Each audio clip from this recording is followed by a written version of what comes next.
Përshëndetje miq të portalit Timoni.al, mirë se keni ardhur në Timoni Podcast. Këtë episod do të flasim për drejtësinë, reformën drejtësi dhe ligjin. Sa i zbatueshëm është reforma drejtësi dhe cilat janë efektet e saj dhe çfarë ka ndodhur në 10 vitet që po aplikohet reforma drejtësi. Për këtë temë kam nderin të kem ftuar në studio mikun tim, avokatin Leonard Karaj. Nardi, faleminderit për përshëndetje dhe faleminderit dhe juve. Duhet ta nis me një pyetje shumë konkrete. Jam bërë gati 10 vjet që reforma drejtësi po aplikohet në Shqipëri dhe ka pasur një kakofoni të fortë, një përplasje akuza kundër akuza për kontrollin e reformës drejtësi. Dhe efektivitetin e saj dhe sa ka qenë e pavarur, sa ka qenë konkrete dhe sa ka qenë e besueshme në të gjitha veprimtarinë e saj. Mendon që reforma drejtësi ka funksionuar ashtu siç ishte planifikuar në fillim? Jo. Siç ishte planifikuar, jo. Madje nuk është as 10% e asaj që ishte planifikuar. Shqipëria ka pas nevojshme një reformë drejtësi. Domethënë në momentet ku kishte arritur le të themi drejtësia në vitet 2013-2014, për shkak edhe të mungesës që kemi pas nga sistemi i kaluar, sepse në sistemin e kaluar nuk kemi pasur, akoma nuk njihnin le të themi rolin e avokatit në drejtësi shqiptare, lërë pastaj pjesën e prokurorisë dhe se kishim hetuesi jo prokurori dhe gjykatën. Kështu që u desh ajo reforma në drejtësi. Por ajo çfarë u shkrua në letër, në projekt, dhe ajo çfarë u zbatua më pas, ka një diferencë shumë të madhe. Çfarë u shkrua për ta kuptuar më thjesht fare? U shkrua që ata që do bënin projektin e reformës në drejtësi, pra që do bënin A, B, C deri te Z e reformës në drejtësi, nuk mund të ishin më pastaj pjesë e reformës drejtësi. Ca më pak që ta drejtonin reformën drejtësi, sepse presupozoj që këta është një lloj sikur ti të shkosh dhe të bësh një kostum sipas për masave të tua. Dhe kjo nuk ishte për ta bërë kostumin siç e donte Ardian Dvorani apo Genti Ibrahimi, por për të bërë një sistem të drejtësisë i cili të ishte gjithëpërfshirës në vendin tonë. Në fillim kjo u nis shumë mirë. Pra, po të lexosh tekstin e parë në 2014-2015 i artikuluar nga europianët dhe ndërkombëtarët në përgjithësi, vëren domethënë që aty ka le të themi pika shumë të rëndësishme. Madje unë kujtoj shumë mirë që dhe monitorimi i vettingut nuk do kishte fare shqiptar në mes. Kjo ka qenë propozimi i parë. Pra vettingu në tërësinë e vet nuk do ta bënin shqiptarët, por do ta bënin ndërkombëtarët. Pastaj mbrapa futën duart këta ustallarët tanë dhe ndodhi ajo që ndodhi me vettingu, sepse vettingu ka qenë problematika më e madhe. Nuk duhet të hidhem nga njëra pjesën tjetër. Problemi më i madh ka qenë shtatligjet. Pra votimi i shtatligjet. Pra votimi në tërësi reformës në drejtësi, për mendimin tim ka qenë një gjë shumë e rëndësishme dhe pozitiviste. Pastaj votimi i shtatligjeve për mënyrën se si do ndërtohej SPAK-u, ILD-ja, KLG-ja, KLP-ja, reforma se si do le të themi do ishte ligj organik për këto, në të cilën Partia Demokratike asoj kohë nuk mori pjesë, duhet thënë kjo, për mendimin tim ka qenë një gabim shumë i madh. Do duhet të merrte pjesë almer më së shumti për të le të themi për të arënuar ose për të mos i dhënë mundësi asoj kohë LSI-s dhe PS-s, po PS-s dhe LSI-s, sepse ato ishin le të themi majoranca qeverisë në asoj kohë, që ta meratonin reforma ashtu siç donin ato. Dhe në fakt ndodhi ajo e tillë. Ardian Dvorani u bë kryetari i KED-s, Sokul Sadushi shkoi tek gjykata e lartë, Genti Ibrahimi në gjykatë kushtetuese, Metani tek ILD-ja. Pra u vendosën të gjithë këta pilastrët që kishin bërë gjoja reformën në drejtësi, u vendosën duke e kontrolluar vetë këta reformën në drejtësi. Okej, pyetja që do të bëj unë është, ju thatë që vetëm 10% është aplikuar sipas asaj që është shkruar në letër. Atëherë, cili ka qenë interesi dhe kush realisht e kontrollon reformën drejtësi sot në Shqipëri? Cilat janë ata njerëz të cilët u treguan hipokrit me atë çka tregoi më vonë, pra siç thoni ju, që e shkruan në letër ndryshe, aplikuan ndryshe. Kush janë të interesuarit që reforma në drejtësi të dështonte apo të ishte e kontrolluar dhe kush e kontrollon vërtet? Atëherë, reformën në drejtësi në pjesën më të madhe e kontrollon Edi Rama dhe qeverisja e tij. Më së shumti më themi Edi Rama, se kur thua qeverisja e tij duket sikur e globalizon gjën. Edi Rama kontrollon pjesën më të madhe. Sigurisht asoj kohë ju la një lloj le të themi shtegu të lirë edhe opozitës, asoj kohë të zotit Basha, që të vendosë dhe ai disa nga emrat e tij. Po t'jap një rast, Ina Rama është investimi i Lulzim Bashës në reformën e drejtësisë. Ina Rama është investim i Lulzim Bashës. Është kjo ish prokurore, e cila mbylli dosjen e Durrës Kukës për zotin Lulzim Basha, është kjo prokurore e cila shkatroi në një farë mënyrë 21 janarin. Gjithë njerëzit thonë, jo, ajo, shikoj bëri një luftë madhe me Berishën Sokoj, jo, e kushte kundërta. Hetimin që ka bërë Ina Rama Sokoj për 21 janarin, e varrosi 21 janarin. Përgjithsisht. Mos harro, ke një vendim të gjykatës lartë. Varrosi 21 janarin për shfutuar Lulzim Bashën, po thua? Edhe.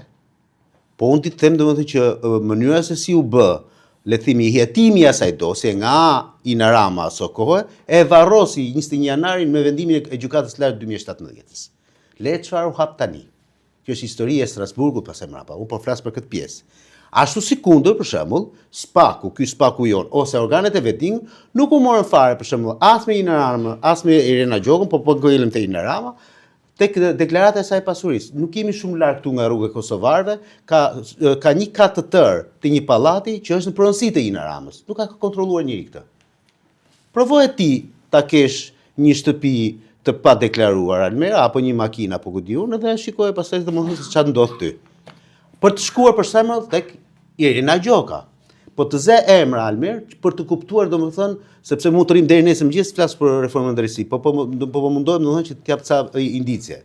Irena Gjoka është ajo të cilat është shkarkuar nga Sali Berisha në 1996. Historitë e kolegut tënd për shembull Denis Minga apo të shumë tjerë që thonë po pastaj u vendos prap, nuk ekzistojnë fare. Ajo është shkarkuar nominalisht dhe është futur prap në sistem drejtësie, po jo më nominalisht. Pra me një grup tjetër gjykatësh. Pra nuk është e njëjta gjë. Po megjithatë, në momentin kur ti të ka shkarkuar dikush, afërmend ti ke konflikt interesi në momentin kur ti shkon pastaj për ta gjykuar atë. Nuk po merremi me pjesën e Sali Berishës. Ajo nuk pranoi domosdoshmë që të jepte, le të themi, dorëheqjen për shkak të konfliktit interesit. A ka një vendim të gjykatës së greke në lidhje me Irena Gjokën? Si është e mundur që spaku nga data 2 maj 2024, kur në Shqipëri ka ardhur me vula apostile, shumë e rëndësishme kjo, se kur the me vula apostile do të thotë që dhe ambasada shqiptare në Greqi e ka legalizuar këtë si dokument. Vendimi i gjykatës për dënimin e Irena Gjokës dhe Altin Dumani mua më thotë sot e një vit që jemi duke bërë hetim të thelluar. Çfarë thellimi po i bën këtij hetimi ti?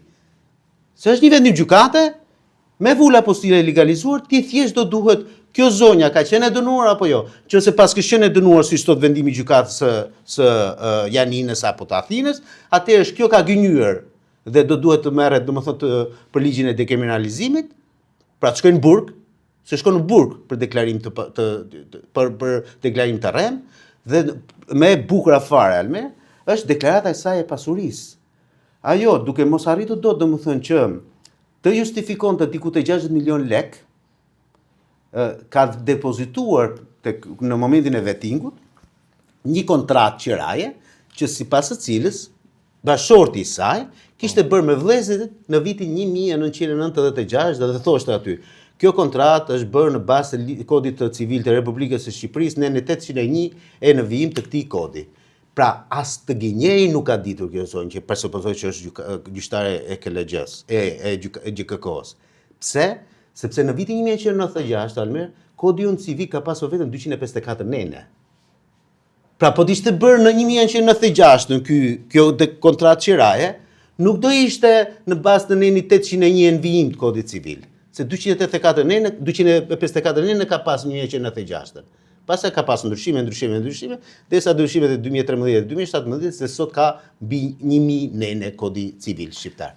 Pra e kuptojmë se për çfarë njerëzit të drejtësisë po flasim edhe çfarë spaku ke në krahun tjetër i cili edhe me fakte kaq shablon të vërteta nuk merr as edhe. Zoti Gara, ju po thoni disa të vërteta që herë janë thënë dhe herë janë lënë nën zë për mos t'u thënë.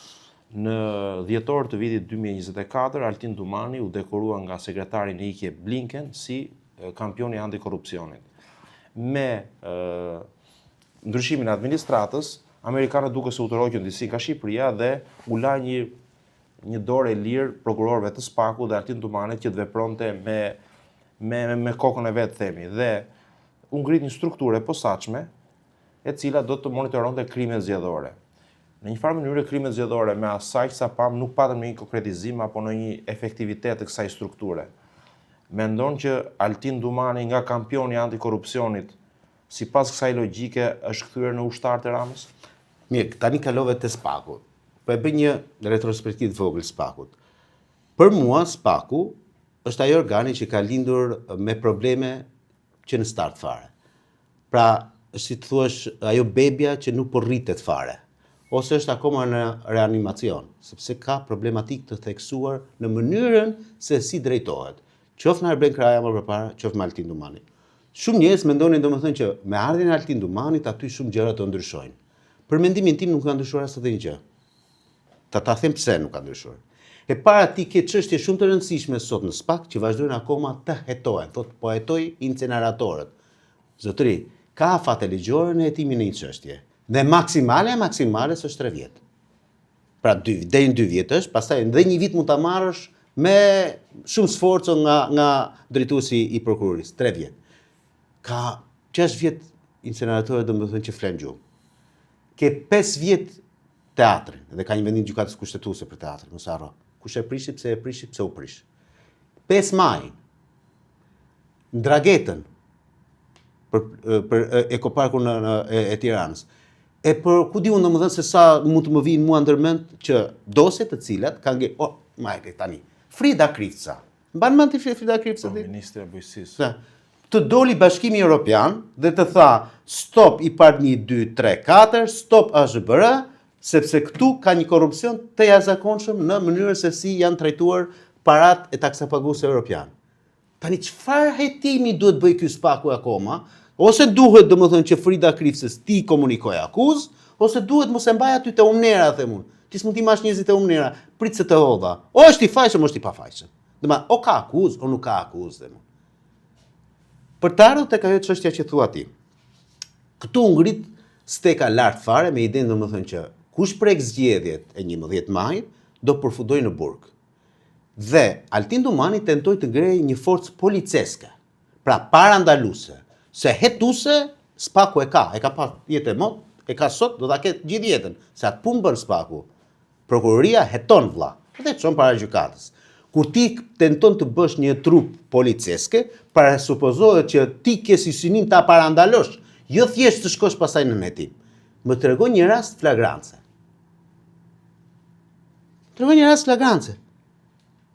Që u bë gjatë kësaj periudhe kohore.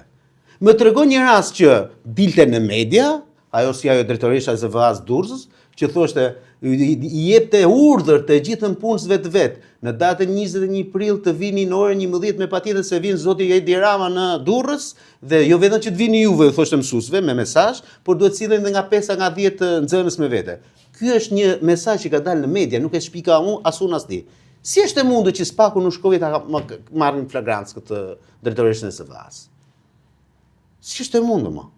Si është e mundur që nuk ndodhi në Elbasan e njëjtaj? Si është e mundur që nuk ndodhi asgjë në Durrës, në Fier? Si është e mundur? Pra ti thuash tani Spakut që ti ke bërë punën tënde, ore ma tregoni çfarë burrë ka bërë dhe jam drejgull më burrë, u i kthem mbrapsht çdo gjë. Spaku Almer nuk bëra asgjë tjetër, vetëm se sa legalizoi në mënyrë spektakolare gjithçka që do bënte Edi Rama para zgjedhjeve.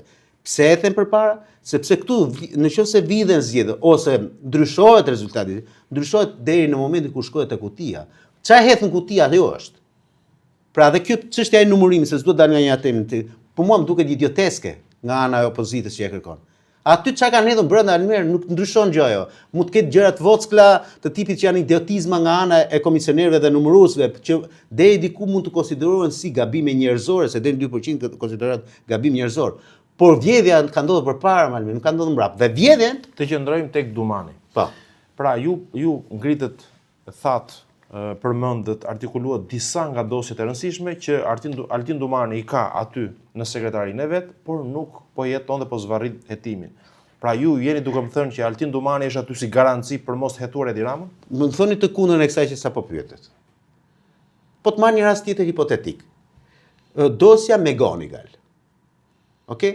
Dosja me Gonigal ka përfunduar gjykimi në Shtetet Bashkuara të Amerikës, edhe në gjykatën e New Yorkut dhe në gjykatën e Washingtonit. Tani në momentin ku një dosje përfundon gjykimin, pra kalon nga struktura hetimore në atë gjyqësore dhe paron dosja, atëherë kjo dosje pastaj presupozohet domethënë që është lehtësisht aksesueshme. Historia që na hedh neve Altin Dumani që shiko se unë nuk e kam mundësinë domethënë që të kërkoj letër porosi në Shtetet Bashkuara të Amerikës në lidhje me këtë dosje është një gënjeshtër e madhe. Nuk e kam thënë një herë, po e them 10 herë të tjera, është një gënjeshtër e madhe. Spaku me ligjin e ri nuk e pyet fare Ministrinë e Drejtësisë. I shkruan direkt vetë dilit do shtet.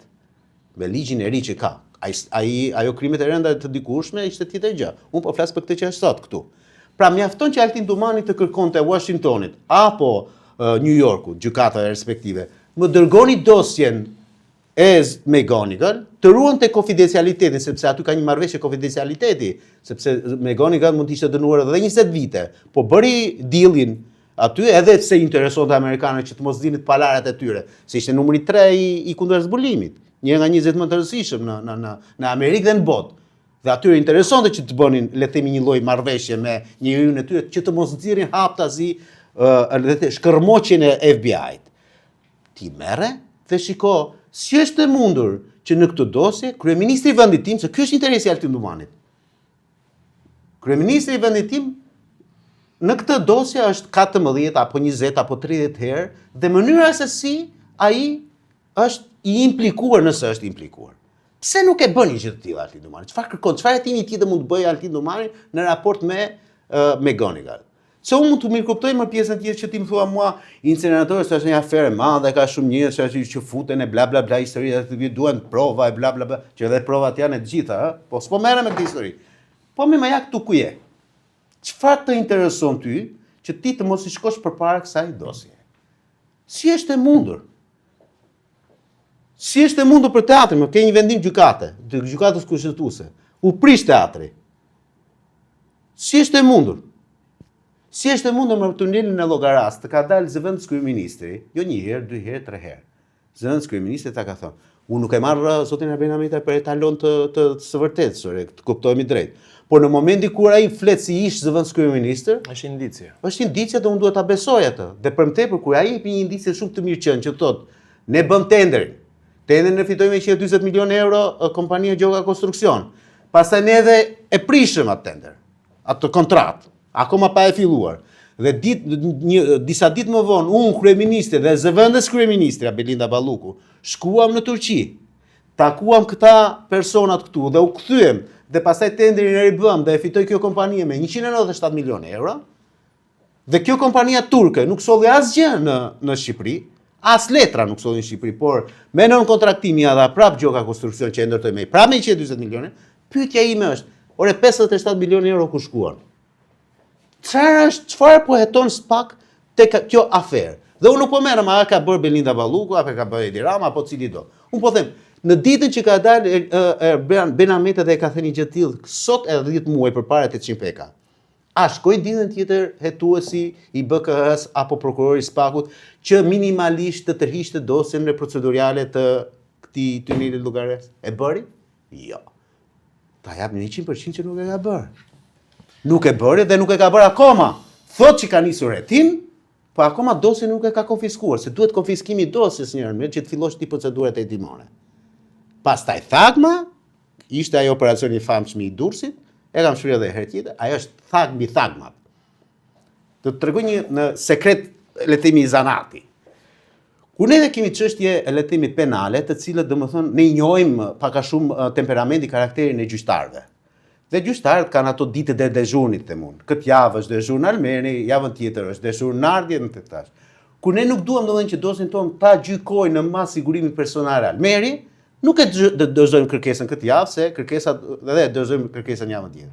E njëjta histori ka ndodhur me Spakun dhe në raport me grupin e Durrësit. Dorsia u dorëzuar në datën 1 shkurt nga italianët dhe thanë neve kemi mbyll dosjen këtu, vazhdoni tani juve, se ata s'kan mundësi domethënë që të operojnë në Republikën e Shqipërisë. Sepse nuk kanë jurisdiksionin e duhur, as kompetencën ligjore, as toksore këtu për ta bërë një gjë të tillë. Altin Dumani t'ju desh nga 1 shkurti deri në 19 mars, nuk e di pse, që ta çonte dosjen në gjykatë për të kërkuar masat sigurimi personal. Nga 1 shkurt deri në 19 mars. Llogariti bëni vetë. që të kërkonte masa të sigurimit personal. Tani, kur ti kërkon masë të sigurimit personal dhe ti thua 1, 2, 3, 4, 5, 15 persona, unë i dua në burg, atëherë ti si prokurori që në atë sekond ke filluar, domethënë ti kërkosh ku janë këta njerëz. Pra duhet vepronte që atë moment. A priori, jo le të themi teorikisht, po jo praktikisht, sepse ti po e kërkon një gjë të tillë. Dhe përdesa e kërkon do të presupozon që ty nga gjykata do të vijë një vendim pozitiv. Atëherë ti që në atë moment fillon e kërkon ku është Almeri, ku është Nardi, ku është ky tjetri, i fillon i lokalizon të gjithë se ku janë këta njerëz. Përtek saja, i bie në 19 mars në gjithë ata gjyqtarët të GKK-s aty i bie Irena Gjokës. Domethënë krejt rastësisht i bika prap Irena Gjokës. Mund të jetë kështu më, se nuk dua unë t'i bie, domethënë ta bëj kështu fërtele fare. I bie Irena Gjokës. Irena Gjoka pret 42 ditë, jo 1, jo 2, 42 ditë për të lexuar një dosje me 120 faqe, sa ishte ajo dosja e këtyre njerëzve. Më kupton? 42 ditë. Në 30 prill, nga 19 marsi, në 30 prill, Irena Gjoka ka dhënë vendimin që të arrestohen të gjithë këta personat, siç e kishte kërkuar Altin Dumani. Tani, ka dhe një gjë tjetër. Në momenti kur jepet një vendim gjykate për masë sigurimin personal, ato janë të ekzekutueshme mundësisht me 24 orë. Sepse logjika e gjës të bën domethënë që ti kur merr vendimin e gjykatës duhet ta ekzekutosh me një, sepse personi në fjalë mund të rritë informacionin dhe largohet. Për rast konkret, në 9 shkurt ka dalë vendimi nga gjykata e Erion Banui për arrestimin e zotit Erion Veliej, në 10 shkurt BKH ka shkuar ka arrestuar Erion Veliejin. Pra 24 orë nuk i bëri këto. Pyetja është, po pse mo nga 30 prilli që zori vendimin Irena Gjoka, këta ekzekutuan vendimin në një datë 20 maj. Pse u desh një muaj? Si është e mundur kjo histori? Dhe për rradhat që na tregonte Altin Dumani në konferencë për shtyp ishin domethënë për ata të klasës parë. Pra njerëzit janë mësuar me mitin Altin Dumani dhe duket domethënë se ky është Zoti. Nuk arrin të perceptojnë faktin domethënë që në atë operacionin e famshëm të këtij nuk ka pas një person i rëndësishëm i dosjes. Ma thoi një. Nuk u kap as edhe 1 gram drog, 1 gram apo para. Asnjë më. Ta po flasin, ore, ke flagrancë ti aty? Neve thoshte Altin Dumani, kemi në përgjimet e SKECC-s edhe për të Nureddin Dumani dhe dëshminë e Nureddin Dumani. E di se sa fragile është kjo në një seancë gjyqësore? Sepse Nureddin Dumani nesër mund të shkojë në gjykatë dhe të mohojë gjithçka. E dyta, përgjimet e SKECC-s që i bëjnë kaq të mëdha këta, që ta kuptoni drejt, në gjykatë janë vetëm indici, nuk janë provë. Nuk mund të shkosh ti në gjykatë me SKECC-n. Nuk është provë. Është indicie. Kjo s'ka, domethënë ju i bët një ekspertizë shumë detajuar si profesionist i fushës e aktivitetit të SPAK-ut në disa çështje deri tani. Pra ju po më thoni mua që SPAK-u me nën kontekst është një institucion i cili po i shërben mazhorancës. Totalisht. Dhe pyetja që kam unë për ju është kush janë prokurorët brenda SPAK-ut që kontrollohen nga Edi Rama nëse ka? Atëherë pjesa më e madhe kontrollohen nga Edi Rama. Po të filloj me emër, pastaj domethënë gjithkush prej tyre do filloj të thotë jo unë s'jam, ti je. Po unë po t'jap 2 indicie shumë të rëndësishme, Alfred Shehu dhe Edvin Kondili. Nuk po të flas pastaj për Milonaje, Klapi, ta tjerë domethënë. Po këtë them këta 2 persona për vetëm arsye, sepse dhe në të shkuarën kanë dhënë apo Ben Kraja. Kanë thënë rekuizitet që janë njerëz të devotshëm të majorancës në pushtet. Tani të jesh me një kap apo me kaun tjetër, pra ti je socialist apo demokrat, nuk është sakrilegj, që të kuptojmë drejt. Por në momentin kur ti je një në punës oficar në atë pozicion pune që ke, ty të ndalohet kategorikisht moralisht po flas, që ti të kesh qasje politike. Se ti je në një organ i cili është ndërtuar vetëm për të luftuar korrupsionin. Tani, Alfred Shehu e mbaj mend shumë mirë njerëzit për atë që ndodhi në datën 21 prill të vitit 2021 në Elbasan me vrasjen e Pierin Xhuhanit. Është një thag me vërtet Doli për me zë me figurë në media dhe tha në makinën tha nuk u gjet as materiale zgjedhore, as karta identiteti, as edhe një gjë dhe akuzoi Paplekën Asokoje që ky ishte shkaktari më i madh në raport me mbrojtjen e votës që kishin Asokoje, Partia Demokratike dhe Gazmet Bardhi si drejtues kryesor i qarkut të Elbasanit. Çfarë ndodhi më pas? Ke një vendim të gjykatës së apelit që këtë Alfred Sheun ja rrëzon, domethënë do ta çojë në edhe një vit parë shkollë të juridiku. Vendimi i apelit thot, në momenti thot kur ka ndodhur shkëmbimi i zjarrit, kanë qenë pala tjetër e zotit Pierin Xhovanit që ka qelluar ndaj palës tjetër, domethënë thot vendimi i gjykatës. Thot vendimi i gjykatës. Pra, e shkatëron fare hetimin që bëri ky zotëria. Pse e them këtë? Ky zotëria direkt pas asaj u ngrit steka dhe vajti në SPAK. Për të vazhduar me Edvin Kondilin, ti e mban shumë mirë se çfarë lufte u bë midis Edvin Kondilin 2022 dhe Yuri Kim dhe Altin Dumanit që të vendosë njëri apo tjetri. Dhe aq i devotshëm është ky njeri, saqë në 11 maj mbaron zgjedhjen, në 12 maj filloi le të themi numërimi i votave, në 13 maj ky zbarkoi në Kavaj për të marrë me Elvis Roshin. Tani këto janë rastësi se dakord, ti po bën punën tënde, unë jam shumë dakord me ty. Po janë rastësi. Si është e mundur që nuk shkuan këta të merren me bandat e Elbasanit? Si është e mundur që nuk shkuan këta të merren me bandat e Durrësit, apo të Shkodrës, apo të Fierit? U morën me Elvis Roshin. Shumë i bën mo. Po u morën pikërisht me atë që i vuri stërkëmshin Edi Ramës. Dhe për herë të parë Golemi në këtë zgjedhje u kthye djathas. Se këta nuk duan të lënë as të piptishmë. Këta duan të fitojnë nga Vermoshin Konishpol dhe nëse ka në ishull gjikundi aty, duan t'ja marrin frymën dhe aty ishull. Pra janë kaq të etur për pushtet. E kthyen aty në Golem, s'kishte kthyer kur Golemi djathas, gjithmonë majtas, ditën tjetër i çuan SPAK-u. Në këtë pikë jemi.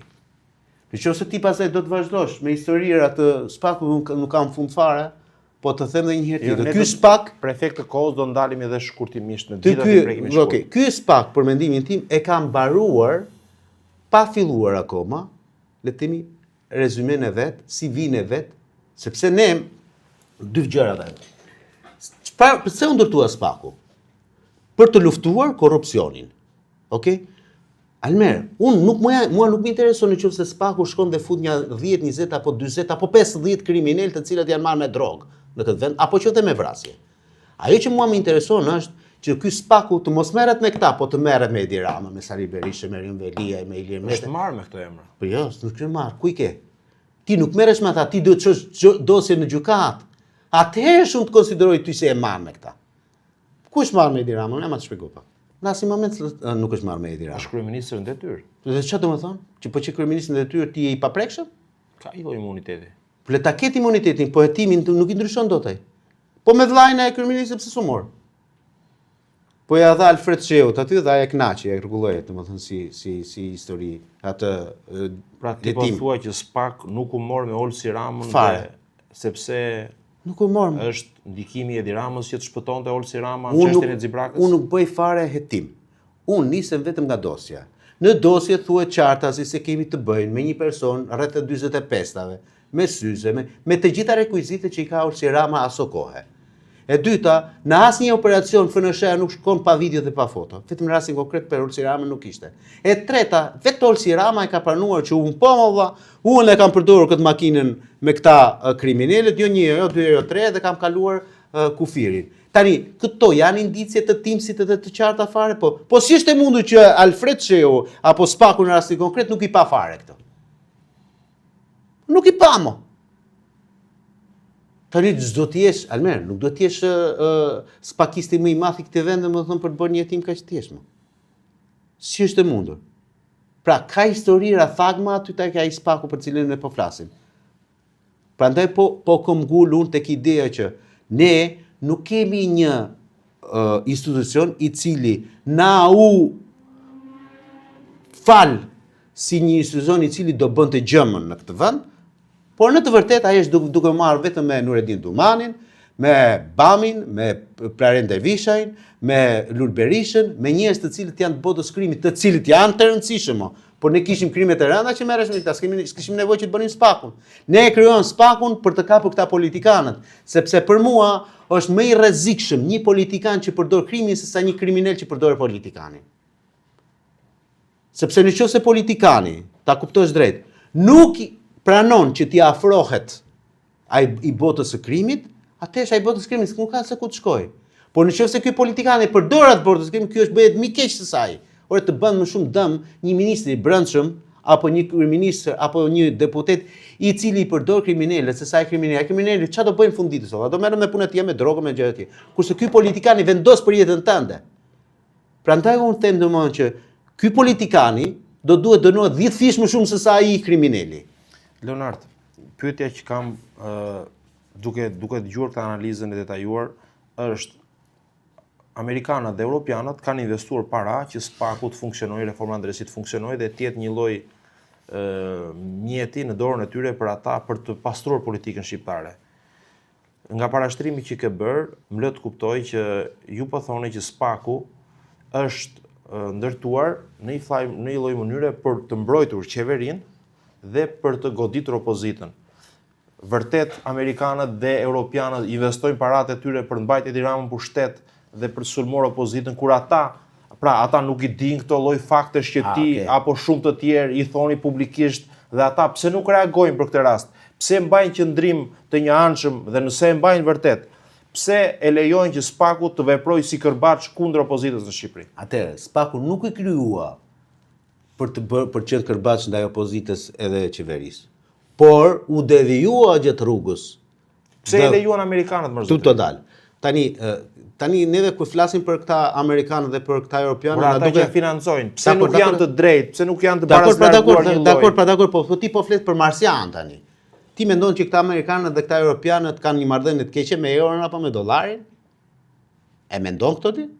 Por nëse ata kompromitohen në këtë lloj mënyre, po edhe një po ta bëj pyetje retorike është. Ti mendon që këta kanë marrëdhënie të keqe? Ka individ të ndryshëm, por jo institucione. Tani të lutem domethënë, nuk e kemi shpikur ne korrupsionin këtë botë, burr. Ata na i kanë dhënë neve. E kemi importuar për tyre. Pjesë më të madhe nga kjo bota lindore edhe ca një pjesë nga kjo. Atëherë pse duhet i besojmë europianëve dhe amerikanëve në këtë rast? Po kushta, ne kemi besuar atyre sepse ne nuk jemi një shtet. Nuk i besojmë ne, po sa është përqindja në mbështetje të spaku dhe është mbi kishat dhe xhamiat në Shqipëri, është gati 80% të shqiptarëve mbështesin reformën drejtësisë. Kjo është histori populiste pastaj mrapa. Po merresh me një popull i cili nuk është një popull që kërkon drejtësi dhe i beson verbalisht. Jo, është një popull që kërkon siç thotë ai Aliej, thotë që ka nevojë për një WC dhe për një furbuke. Tani mos e banalizojmë gjën. Nuk kemi neve popull më i mirë në këtë botë. Ne jemi popull idiot. Kuptimi e plot fjalës dhe mua më mjafton thjesht fakti domethënë që të shikoj zgjedhjet dhe mënyrën se si zgjedhin këta njerëz dhe të mbyllen. Ti shkon e bën protest 4 ditë përpara zgjedhjeve me arkivol, se po më thua mua se po më shkatron fshatin, edhe ditën tjetër për 4 ditë më vonë autolisht shkon e voton Partinë Socialiste 81%. Atë problemin e ke ti si popull, nuk e ka MPS-ja burr. Ta lëm popullin, të ngelim tek pjesa e investimit. Edhe investimit. Tani amerikanët, për mendimin tim dhe europianët, sepse më shumë janë europianët që kanë investuar te spaku dhe te reforma ndërkombëtare se amerikanët kanë qenë regjisorët dhe mbështetësit kryesor, e kanë nisur për mendimin tim kanë nisur mirë. Dy gjëra nuk kanë ditur ose nuk kanë bërë informacionin. Gropa e madhe në të cilën ndodhej sistemi jonë i drejtësisë dhe mënyra se si u bë vettingu këtu, që doli jashtë kontrollit. Almera, diti që këtu në Shqipëri janë hequr prokuror dhe gjyqtar me integritet të jashtëzakonshëm dhe kanë mbajtur në sistem njerëz si puna Ardian Dvorranit dhe Irena Gjokës dhe Ina Ramës? Me integritet. E kanë hequr Anton Martinin o zotëri nderuar. I cili i thanë je i korruptuar, ndërkohë sot Anton Martini është drejtori i pastrimit parave. Tani si është i mundur që ky që ka i korruptuar dhe tani e çon drejtori i pastrimit parave? Tani ky është, nuk është. Antoneta Sevdarin, Fuad Boçi, njerëz me Dritan Reshkën, nuk do të them njerëz pafund. Njerëz pafund. Ndërkohë që vettingu thoshte kështu, duke qenë se Shqipëria ka qenë një vend informal në tërësinë e vet, nëse ti ke pasur një celular, duhet të harruar ky celular edhe sikur të kesh dy, do të konsiderohet formal. Tu është hequr njeriu për 2 milion lekë vjetra më. Kush është ky rast? I Fuad Boçi më atje. në Shkodër. Gjyqtari sot, shkojeni, verifikojeni, jeton akoma në një dhomë në kuzhinë. Ka pas një gjyqtar tjetër në Shkodër që i mbaronte gjyqjet e pensionit me 1 ose me 2 seanca. Shkuan dhe hoqën me vetin se pse i mbaronte gjyqjet kaq shpejt të pensioneve. Kto është çmenduri më. Është çmenduri. Anton Martini, njeriu që ka hetuar të gjitha grupet. Të mos i lodhim njerëzit te detajet. Pra, ngelemi tek pjesa që reforma drejtësi që ka sponsorizuar për të bërë këtë masakër në sponsorizuar nga ata. Për të larguar njerëzit e ndershëm po thoni. Po prit pra, është sponsorizuar nga ata, por unë nuk besoj domethënë që ata kanë qenë të idesë domethënë që ne po japim para që ju të bëni këtë kërdim.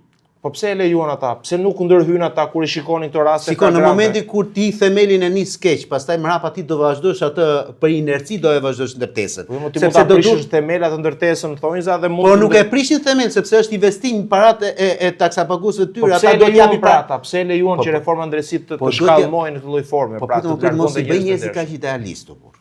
As ata europianët, as ata amerikanët nuk janë kaq idealistë. Edhe në një moment saktuar kur ata shikojnë se ka po bëjnë një gjë të gabuar, të keqe, ata e kanë luksin për të gabuar te gabimi i tyre, për të vazhduar në gabimin e tyre, sepse fund ditës janë paratë e tyre. Problemi qëndron këtu, që ti po më thua mua pse ata po mbrojnë akoma këtë strukturë, nuk e mbrojnë ata këtë strukturë. Mos mendoj që po e mbrojnë reformën drejtësi apo po mbrojnë Spakun apo po mbrojnë Edi Ramën. Nuk po e mbrojnë. Problemi qëndron që është bërë kaq shumë masakër në të gjithë këtë histori, saqë nuk di tani se ku ta kapsh. Or Almer. Janë 120.000 dosje sot stok në gjykatat shqiptare. Se ne nuk merremi me këto, ne na duket domethënë, hajde merremi me Erion Veli, me Edi Ramën në qytet. Ne nuk merremi me njeriu në thjesht fare, i cili ka 20 vite që pret një dosje e pronash. Por këtu do 5 vite të ndash të dahet burri nga gruaja më. Ja këtë reformën e drejtësisë na sollën ta. 5 vjet të dahet burri nga gruaja. 7 vjet, 6 vjet, 7 vjet për të marrë një gjyq pensioni, sepse i ka idiotizma të tillë të tipit që Instituti Sigurime Shoqërore, edhe kur gjyqtari i shkallës parë jep vendimin që po më i takon pensioni i tij se ka punuar në kohën e komunizmit, dhe në kohën e komunizmit dy ishin rrugët, o do ishin punë o do ishin burg. Pra në punë ke qenë. Përderisa s'ke qenë burg, shkon dhe apelon. Dhe në momentin kur apelon Alme, të shkojnë 5-6 vite aty në apel, se aty është Google pa parë pastaj. Ne po flasim për këtë gjë. Ti mendon që amerikanët dhe europianët nuk e dinë gjithë këtë historinë e gjyqeve në gjykatat shqiptare? Nuk e dinë këtë, e dinë shumë mirë. Madje në shpeshherë kanë investuar në këshilltar ligjor pranë gjyqtarëve me qëllim që minimalisht të kenë këta këshilltarë ligjor të mund të arsyetojnë vendimet, se nuk arsyetojnë vendimet, më rri një vendim dhe jepet vendimi sot dhe arsyetohet pas 6 muajsh, pas 7 muajsh, pas një viti, se s'ka kohë efektive gjyqtari që të ulet dhe ta bëjë një gjë të tillë. Një gjyqtar në Republikën e Shqipërisë sot bën 500-600 dosje në vit. 600 dosje në vit. Më shumë akoma. Ndërkohë që norma do të jetë 200-220. Norma europiane është 200-220. Këta bëjnë 3 fish, 4 fish, 5 fish më tepër. Si mund ta bëjë një gjyqtar i tillë këtë? Vetëm për të hapur dosjen Almer, nuk arrin dot ta lexoj. Vetëm ta lexoj. E jo më ti futet. Kjo pra është peshqishi që patëm nga reforma në drejtësi. Sepse kur thoshte Sali Berisha dhe këtu nuk duhet ta politizoj, që reforma në drejtësi nuk fillon nga lart poshtë, po nga poshtë lart, kjo është historia. Që ne e filluam aty, e shkatruam fare, Shkatruam gjykatën kushtetuese, gjykatën e lartë, gjithë gjykatat e faktit, dhe pastaj pretenduam domethënë që do ngrem nga ngrehina një sistem të ri. Çfarë sistemi ngritet valla? Dhe e fundit fare që ta mbyll këtu. Nuk është vetëm ky problemi Almer. Mbaj me mend këtë mirë këtë që po të them tani. Ti sot ke komprometuar gjithë sistemin e drejtësisë për 15 vite të ardhshme. Pse? Sepse të gjithë ata që janë futur në këto 2, 3, 4 vitet e fundit në shkollën e magjistraturës janë të gjithë pjell e këtyre njerëzve të cilët sot kanë në dorë sistemin e drejtësisë ose të politikës. Dhe skandali më i madh ishte ai vjet. Nga 79 e çua 121 Arben Rakipi, sepse rezultoi se nuk ishin fituar ca goca dhe çuna të këtyre shokëve tanë. Janë të gjithë ta që për 50 vite të ardhshme do drejtojnë drejtësinë dhe prokurorinë e këtij vendi.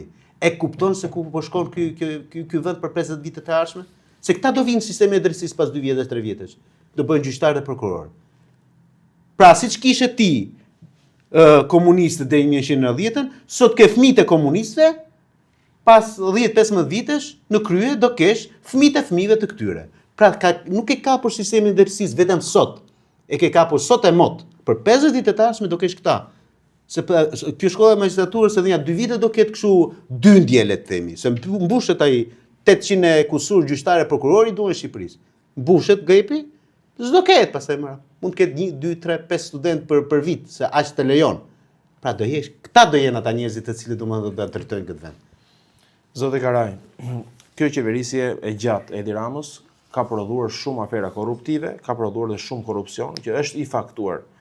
Sipas teje, kush janë ministrat e Edi Ramës që duhet ishin arrestuar nga SPAK deri tani dhe duhet ishin në burg, që janë ende të lirë? E para Belinda Balluku. Bën çudi e madhe se si zëvendës kryeministre para sa është për folë, se unë nuk kam as për të, as për kë kënd, se unë jam etuse. Por para sa kanë folur miqtë e armëve, Ben Ahmeta e Meshot, e para do të ishte Belinda Balluku.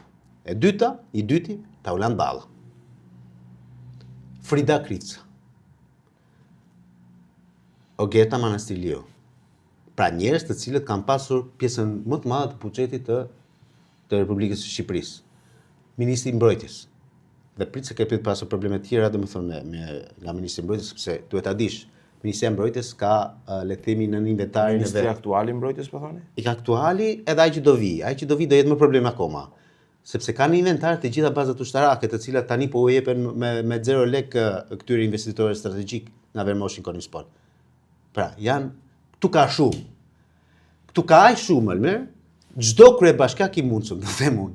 Çdo njeri që ka qenë, le të themi, një ditë në krye të këtij vendi, unë nuk besoj domethënë që nuk i ka futur duart në xhepat e shqiptarëve.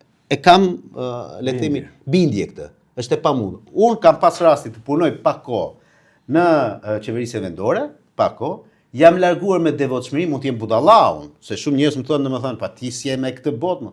Po normal, po unë kam qef këtë xhaketën time, domethënë mos ma prek njëri me dorë. E kam bler me djesën time dhe fëmijët e mi ti rris me këtë lloj kulture, jo me atë kulturën e këtyre. Po të them domethënë që ka ndodhur një masakër me tenderimet publike në Republikën e Shqipërisë. Unë nuk e di se cili mund të jetë ai drejtor, ish drejtor, i OSHE-s, apo i sjellës kanalizive në Tiranë apo në gjithë Shqipërinë, që nuk është për në burg. Se është e pamundur, po flasim për miliarda lek që janë vendosur, kanë pasur në dispozicion, dhe ky vend do duhet ishte bërë Zvicër, në raport me atë për cilën është harxuar. Nuk po flas por të kthyer prapë asaj pyetjes tënde. Arbian Masniku është akoma në netim. Pra janë shumë njerëz të cilëve mjafton thjesht për shpërdorim të tyre ti mund t'i çojë në gjykatë. Ka shumë njerëz që unë bëj debate me kolegët mi, juristë që thonë, avokat, duhet me patjetër domethënë që dosin ta kesh të qepur fort mirë që të shkosh. Unë kur vjen puna tek politikanët, jam i idesë që dhe dosat edhe sikur të jetë 50% e qepur, jo pra 100%, duhet të shkojnë në gjykatë. Se mua më mjafton Almer fakti domethënë që këtë politikanin e para ta nxirrësh nga politika dhe e dytë ti marrësh paratë. Pra unë nuk dua që të shikoj njërin në burg. Unë dua që këtyre njerëzve të merret paratë. Mua nuk më intereson sot ta shikoj Erion Velien që rrin në burg. S'ka ndonjë le të themi benefit fare as për ty as për mua as për kërkën që Erion Velia është në burg sot. Shko konfiskoj çdo të mirë publik Erion Velia dhe ja ke bër dëmin. Konfiskuaj një apartament. Tani ti po tallesh me mua, i konfiskuaj një apartament. Ai u faktua tani ne duhet t'i gjejmë. Jo, se agjenti dhe unë atë, jo. Atë agjenti të kush? Pra ata që pranë për atë punë, po unë po them që mua nuk më intereson ta shoh Erion Velia në burg. Apo këta, mua më intereson apo Ilir Beqen, se këta janë dhe të fortë më burg. Ai ishte në hetim, ishte me mas sigurim personal, detyrim paraqitje, shkonte çdo të premte aty dhe ndërkohë vazhdonte akoma mbante 50% të aksioneve të kompanisë tje bashkë me gruan që kishte në jug të vendit. Se këta janë dhe lukunima. Janë të harbutë deri nuk arrin dot ta imagjinosh. Domethënë dhe të gënjejnë për pronat e tyre nuk arrin dot. Okej, pyetja është kështu. Sot jemi në muajt e verës. Dhe muajt e verës paku është përfolur që do bëj goditje, por me sa shohun do jetë pushim. Në shtator, sipas teje, kush janë ministrat e Edi Ramës që i pritet të arrestohen? Asnjë. Po thojnë e hemër se të gjithë të shpëtojnë ta. Tani më the edhe një tjetër. Spaku e ka mbaruar punën e vet. Pra ti thua që Spaku deri tani i kreu shërbimin e Tiranës, i dha mandatin e 4, Po e ka mbaruar. dhe mendoni që nuk do arrestoj askënd? Vetëm Pse keni këtë bindje? Sepse është asnjë person aty brenda. Po ju thatë që ka vjedhur Belinda Malluku më Po, ju përmendni gjithë të emra me radhë dhe nuk do arrestohen? Po mirë, ma të bëj pyetje ndryshe atëherë. E ke vëre që nga këta njerëz që kanë shkuar sot në burg, të gjithë shkojnë në burg dhe thon faleminderit Edi Rama që na futën në burg. Ama Ilir Beqaj, Lefter Koka, Alçi Bllako, Erion Veliaj. Si është e mundur që këta njerëz nuk e thon një çështë fjalë për Edi Ramën? Të bie të bën sens kjo? Madje për ata mund të trembën se është kryeministri i vendit, mund të rrezikohet jeta, mund të rrezikohen shumë gjëra që dhe i vetmi person është Arben Ahmeti që nuk ashtu ja. Arben Ahmeti ka ikur, pra nuk jeton në këtë vend. Atëherë çfarë duhet të them me këtë? Duhet të them që dhe këta njerëz këtu që janë jashtë, jo ata që janë brenda po dhe këta që janë jashtë, nuk kanë as budallë. Thotë unë jam jashtë, pse duhet të futet brenda unë kot. Pra i bën lëpirjen Edi Ramës deri në kufit e marrëzisi, them unë. O zotri, më shpjego pse nuk do arrestoj ministrat e Edi Ramës në shtator. Sepse ka mbyllur ciklin Spaku dhe ka mbyllur ciklin e vet Edi Rama.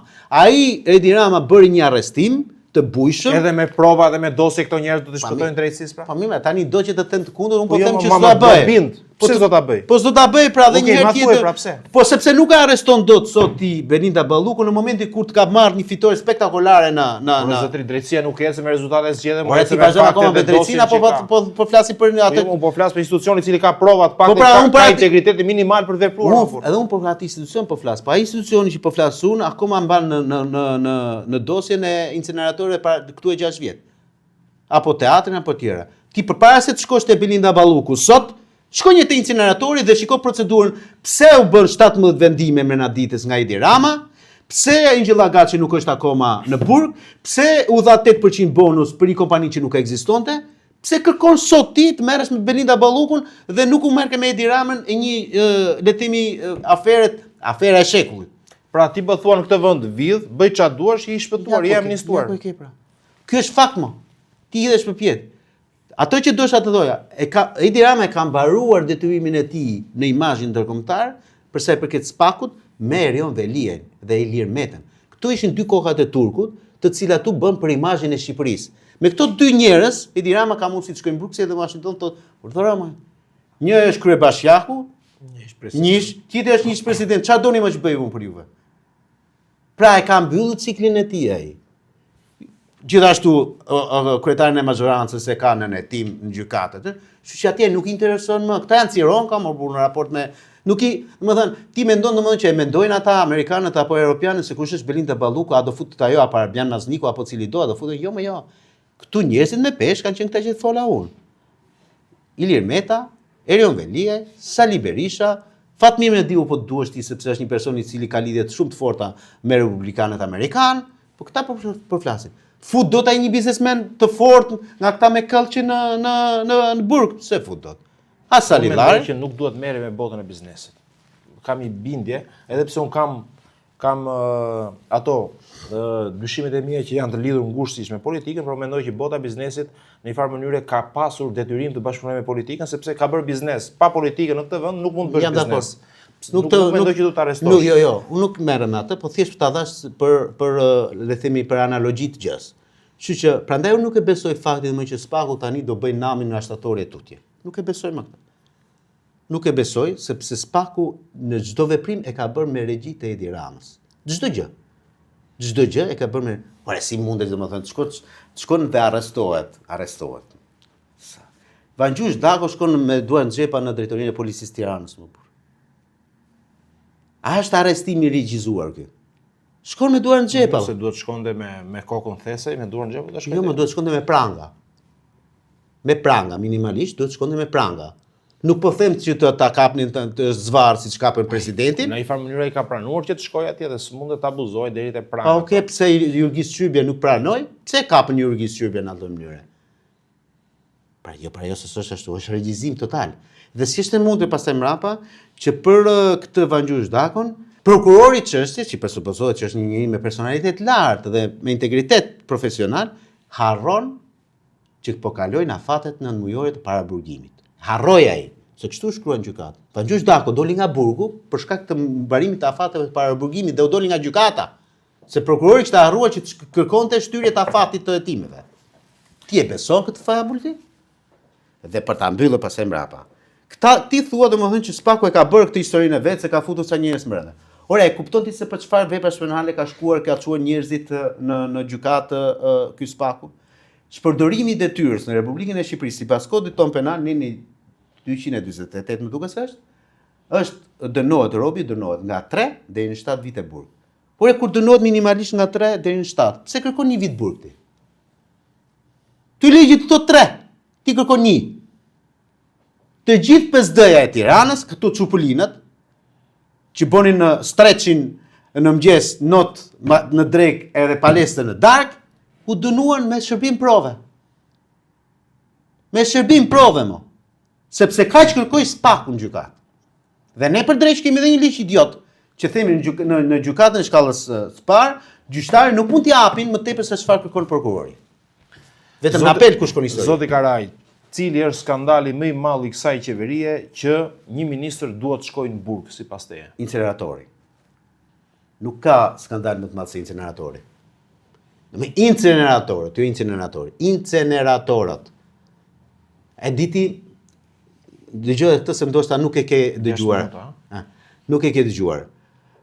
Për inceneratorin e Tiranës, vet administratori i deleguar i inceneratorit të Tiranës, përpara pak kohësh, i ka dërguar shkresë të gjitha bashkive të Qarku Tiranë, Durrës, Kavajme, që duke u thënë që ju lutem gjeni një mundësi që të mos na sillni më këtu mbetjet, sepse ne nuk kemi ku t'i çojmë më sepse është ezauruar i gjithë le të themi terreni i Sharrës. Pra ky incineratori i cili do zgjidhte një herë mirë gjithë problemin e mbetjeve në kryeqytet, në Durrës, e kupton se sa skandal i madh dhe aty janë paguar 130 milionë euro vetëm aty. Dhe paguhet çdo ditë. Dhe paguhet 29 euro për ton për incinerim, ndërkohë që aty s'është bërë një ditë vetëm me incinerim. Apo për të vazhduar me Elbasanin, ku çudia e madhe është që jo më larg se para një muaji, Këshilli Bashkiak i Elbasanit nga 25.000 lek e ka çuar 26.000 lek për ton, e ka rritur pra incinerimin e mbetjeve në qytetin e tyre. Ndërkohë që aty s'bëhet incinerim, nuk është ndezur më. Ai ka që në vitin 2019 që nuk është ndezur fare. Apo përfjeri? Pra, nuk ka aferë më të madhe dhe të pa le të themi hetuar nga ana e Spakut se sa incineratorit. Zoti Karaj, SPA kanë hetim 16 deputet dhe kryebashkiak. A mendon që shumë shpejt mund kemi arrestime të këtyre deputetëve o peshjet vegjël me që nuk do ketë ato arrestime të mëdha si shtati ushtator? Sa punë bën? A tregon kjo që Spaku do bëj një punë, pra çfarë do bëj Spaku? Ti po më thua mua kështu, ne jemi do arrestoj këta? Ne jemi në një tavolinë ku kemi nëse ti mua, më thënë ma shikon në mënyrë më negativiste të mundur, pra disfatist të situatën. Zotëri, çfarë do bëj Spaku? As këta deputetët 16 të kryetarët e bashkive nuk do arrestohen? Okej, atë të bëj pyetje ndryshe. Ti je në një tavolinë ku ke fasule, me gjitha respektin për fasulen si nutriment, dhe ke edhe një biftek. Ty do të shkojnë syrit e bifteku, them unë. Spaku thotë ajo, thotë me këtë fasule. Ky është historia aty. Pra do i ngopin shqiptarët ose popullatën ose njerëzit me diçka i cila nuk ka më pak vlerë se çfarë. Ore, nuk më intereson të kapësh roje në ti mua, kur atë korupcionin e ka për kryetari i Bashkisë së Burg. Ç'lidhje ka roja i shkret? Ti më thua mua që do kapin këta ministra ish deputet. Zënës kryeministri do ta çoj? Jo. Sekretarin e përgjithshëm të kryeministrisë që Gjia Gaçi do ta çoj? Jo. Nuk po të flas për kryeministrin se s'bëhet fjalë fare. Atëherë po çfarë historie po flet? Paula Mballën do ta çoj? Nga 20 me peshë ka pasur, qofse kamër. Nëse s'ka pse do t'i javë unë targën me zor. Do t'i bëj këto? Nëse do i bëj këto, vi prapë këtu te ty dhe them ndjes Altin Dumani edhe aty prokurori Spakut. Okej, një pyetje të fundit. Pretendohet që në muajin nëntor Altin Dumanit i mbaron, jo pretendohet, mbaron. I mbaron mandati. Sipas teje që me një sër të vërtetash që ju i paraqisni që Spaku nuk është duke kryer detyrën siç duhet. Mendon që do t'i rinovohet, a duhet t'i rinovohet kësaj strukture e drejta për të vazhduar detyrën? Rinovimi A është duhet ta marrë një mandat të dy të këta njerëz? A do ta marrin praktikisht? Atëherë, rinovimi është një gjë tjetër. Që ne kemi nevojë për një strukturë si punë e SPAK-ut e kemi shumë nevojshme. Për mënyra se si është qasur kjo strukturë, është larg asaj që ne kemi pretenduar dhe kjo është fakt. Unë jam pro kësaj idesë që të gjithë ata të SPAK-ut të kenë mundësinë që të kandidojnë për një SPAK-u që nuk bën punë, pse duhet të ekzistojë SPAK-u më? Prit mos e ngatro. Sepse ju thoni që SPAK-u s'ka bërë asgjë, SPAK-u nuk vepron, pse duhet të ekzistojë? Ore, si Pse strukturë do japim ne mandat dhe para një strukture e cila nuk vepron? Atë ti do të kthehesh tek ajo prokuroria e Po ju thot pra që SPAK-u nuk arreston Belindën, SPAK-u nuk bën. Pse do të ekzistojë pra? Po SPAK-u është njerëz brenda saj. Nuk është një institucioni në vetvete, ka njerëzit. Nëse aty ka njerëz me integritet që duan ta bëjnë punën e vet, se ka aty njerëz që duan të bëjnë punën e tyre. Po derisa nuk i lejon Edi Rama dhe kontrollon Edi Rama, pse do? Po s'do jetë nesër Altin Dumani aty, do jetë Adnan Xholi. Kushdo që do vi, do jetë njëri prapë i kapur nga Edi Rama me logjikën tuaj pra. Ju po e thoni, mos po e them unë. Jo, unë atë them dhe këtë i qëndroj asaj idesë, por unë nuk jam me idenë domethënë që duhet shkrihet ai si institucion. Unë jam me idenë domethënë që ai institucion nuk vepron dhe kur nuk shërben me dosje të nxehta, pse duhet të ekzistojë? Unë jam me idenë që ai institucion nuk duhet të merret me 5.000 lekë me 10.000 lekë, madje as me krimin e organizuar. Po sepse nuk e lejon Edi Rama thoni më. Po hiqja me ligj dhe mbaroj. Hiqja me ligj, ai të merret vetëm me korrupsionin rangje të larta dhe le të bëhet. E ka ai, e ka në... E ka, po ti kur e ngarkon pastaj, edhe me dosje të Lul Berishës, apo të kudiun të Nureddin Dumanit, apo Talo Çeles, apo da di unë, pastaj këta, si thua, hangalise me punë të tjera, dhe nuk po merremi me këtë që duhet merremi. Unë jam me idenë që SPAK-u duhet të ekzistojë në Shqipëri deri në 2050, sepse ky vend është i korruptuar në themel, në thelb. Do duhet sigurisht pozicion, njerëzit që do duhet përbëjnë atë, le të themi atë strukturë, duhet të jenë ndër më të mirë dhe Shqipëria ka prokuror shumë të mirë. Edhe aty brenda sot, nga 20 të sigurohen që ka 5, 6 apo 7 prokurorë të cilët kanë integritet. Integritet të lartë. Të thash Adnan Xholi është një nga ata dhe mund të jetë pasardhës i Altin Dumanit. Është një nga ata, mos e shiko kështu si histori. Sigurisht aty nuk meriton të jetë Alfred Sheu apo Edvin Kondili, apo Dritan Prençi, apo Campak Arben Kraja. Po këta të tjerë ka njerëz të cilët, apo këta që janë futurishtazi, vjet apo vrarje, të cilët kanë integritet morbu. Do duhet u thuhet më. Por sigurisht ata nuk kanë dosjet e nxehta. Se dhe dosjet kur merren aty, merren me short, dhe shorti kush e hedh? Altini, Dumani. Dhe e çon që ta hetoj Olsi Ramën, Alfred Sheu. Nuk e çoj që ta hetoj Olsi Ramën, Olsdado. Se po t'ja çonte Olsdados, ndoshta shkonte ndryshe historia. Po ja dha Alfred Sheut. Pra ju po thoni, ju përzoni mitin që shqiptarët e besojnë verbërisht që Altin Dumani është njëri i cili i shërben Edi Ramës.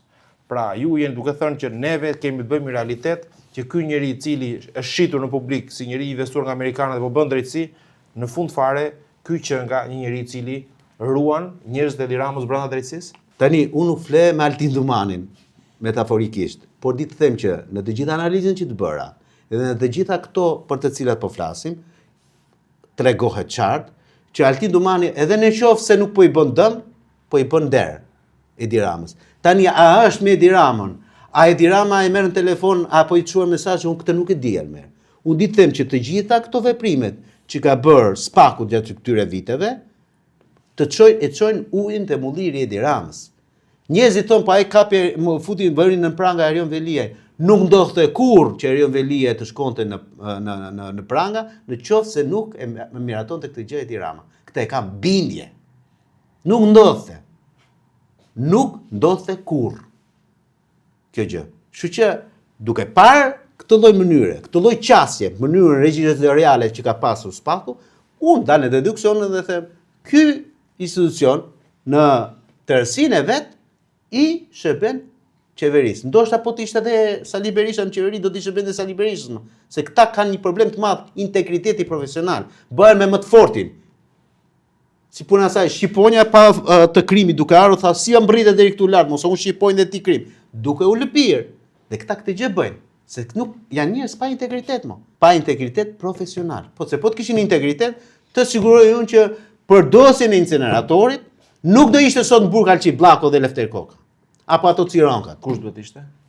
Edi Rama, Angela Gaçi, të cilët kanë firmosur dhe kanë bërë letrat për atë gjë. Kanë bërë letrat, më kanë firmosur.